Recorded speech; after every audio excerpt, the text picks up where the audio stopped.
Welcome to Season 2, Episode 2 of the McCourt College Experience Podcast. We're confirmed for a visit to the YU Svarmsvale this Monday, thanks to the connections brought to us by Menachem Aron, so we're pretty psyched for that. This week is Parshas Teruma, and we're excited to share our Divrei Torah with you. Let's get to it. Okay, ready, Yudi? Yes, I am. Okay. There is a machlokas in this week's Parsha.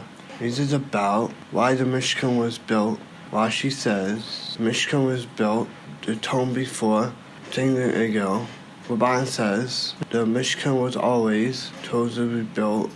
Is to continue how Sinai's experience were both Rashi and Rabban agree purpose of the Mishkan to closer to Hashem, our own houses to do like small Mishkans.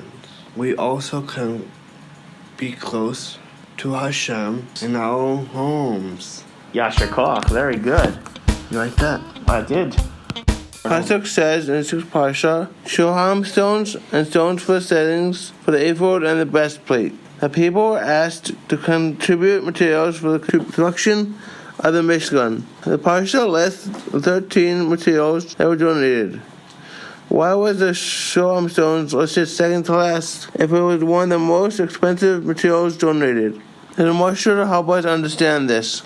Ben was hired to do construction.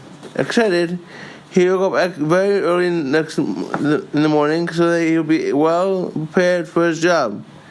He gathered all his building tools and then drove an hour and a half until he reached the house, unloaded all the materials and tools and carried them inside. Suddenly, his face turned white. Oh no, he had forgotten his drill. His handicapped without his drill. What a waste of a day. All the time invested and not paid even a penny. The explanation, the nipshal is, in spiritual matters, payment works differently. The Mishnah Pegabah says, the reward is in proportion to exertion. The reward for observing Hashem's commandments increases in proportion to the effort and difficulty needed for performance. As long as you put in effort, you'll be rewarded.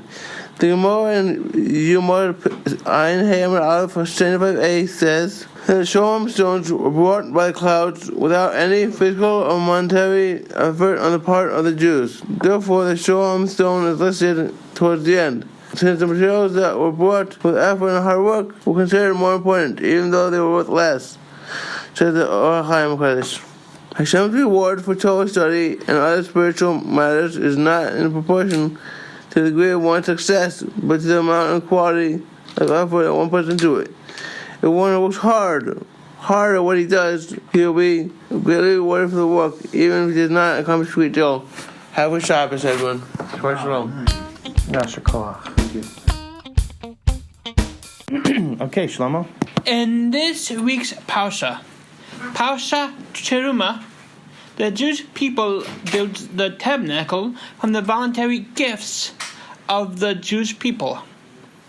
The practical nature of the Mishkan in terms of usability, that it teaches us lessons for both the future, the present, and the past.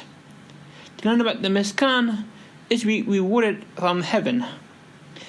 That although that you study the Mishkan and will bear what they learned in their hearts, it will be as if the sacrifices itself was sacrificed.